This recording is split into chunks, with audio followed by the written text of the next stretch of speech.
കടുത്തതോടെ അസഹ്യമായ ചൂടാണെങ്ങും. ചുട്ടുപൊള്ളുകയാണ് നാടും നഗരവുമെല്ലാം.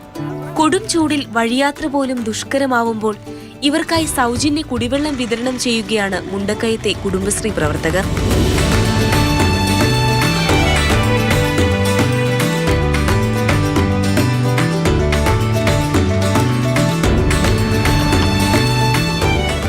മുണ്ടക്കയം ബൈപ്പാസിലാണ് കുടുംബശ്രീയുടെ സൗജന്യ കുടിവെള്ള വിതരണം. വാഹനയാത്രക്കാർക്കൊപ്പം സ്കൂൾ വിദ്യാർത്ഥികൾക്കും ഇത് നൽകുന്ന ആശ്വാസം ചെറുതൊന്നുമല്ല. സൗമ്യത കുടുംബശ്രീ കൂട്ടായ്മയാണ് പാതയോരത്തെ പൂന്തോട്ടത്തിനോട് ചേർന്ന് കുടിവെള്ളം വിതരണം ചെയ്യുന്നത്. ഇതോടൊപ്പം പക്ഷിമൃഗാദികൾക്കായും ഇവിടെ ദാഹജലം ഒരുക്കിയിട്ടുണ്ട്.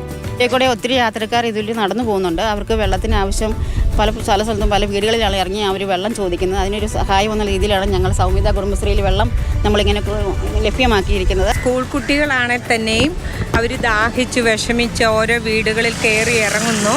അപ്പം എല്ലാവർക്കും ഈ കുടിവെള്ള പദ്ധതി ഒരു നല്ലൊരിതാണ്. നേരത്തെ ബൈപ്പാസിലെ മാലിന്യ നിക്ഷേപ കേന്ദ്രമായിരുന്ന ചാച്ചിക്കവലയിലെ പാതയോരത്ത് ചെടികളും പച്ചക്കറികളും ഒരുക്കിയതും കുടുംബശ്രീ പ്രവർത്തകരായിരുന്നു. ഇപ്പോൾ യാത്രക്കാർക്കായി കുടിവെള്ളം കൂടി ഒരുക്കുക വഴി നന്മയുടെ വേറിട്ട മാതൃകയാവുകയാണ് വനിതകളുടെ ഈ കൂട്ടായ്മ. മാതൃഭൂമി ന്യൂസ്, കോട്ടയം.